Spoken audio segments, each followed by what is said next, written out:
What will be required on the part of those performing this great work? And you know, it is like Sisyphus rolling that boulder up the hill. We just got to get it up to the top and give it that one last push so we don't have to keep doing it again. Who knows how many times we've already tried to do this, and it's ended in failure. We need the knowledge of the real enemy, okay? And we'll get to what that is. We need to devote ourselves to service to truth, not even service to humanity. I'm not saying that's not a great virtue to have and to enact. I'm telling you we need to go beyond that. This isn't about service to me, you, or any other individual. It's about service to truth and principles first and foremost. And we need courage and persistence. And then we need practical real-world skills.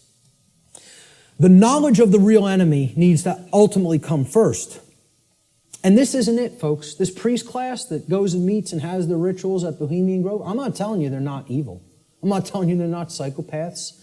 I'm not telling you that we don't need people like that in the world. Okay? I'm telling you that in this spiritual war, this is a tiny, insignificant, as far as numbers are concerned, fraction of the totality of the human population that could not possibly control the minds and the behaviors, and therefore the behaviors of the masses of people without our compliance, without our ignorance.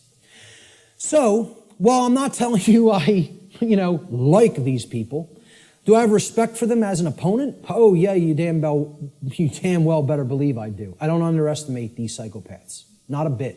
You want to know why I worked with them? I know what their will is like. I know what their intellect is like. And I'm telling you, don't underestimate either one. I'm telling you, don't underestimate their care.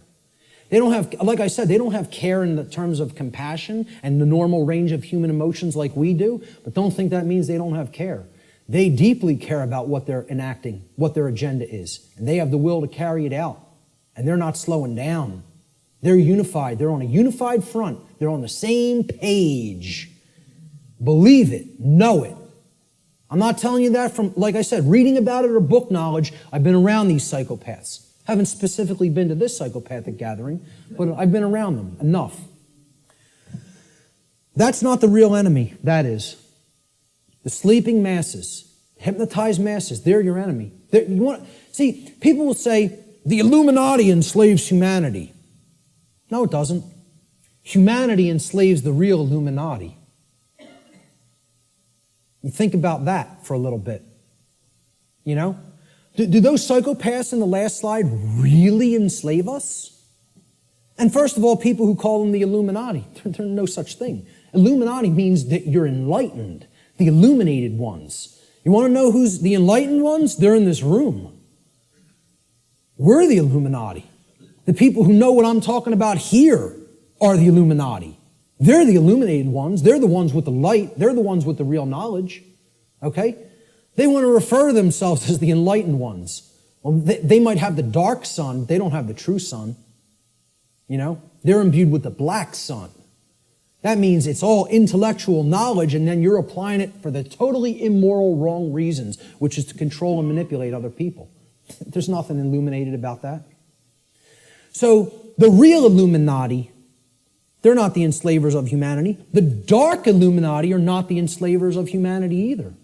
Humanity enslaves itself, and they're enslaving the true Illuminati, the teachers who are actually living under the conditions of slavery because they're here with the ignorant people. That's who's being enslaved by humanity. Humanity are the enslavers.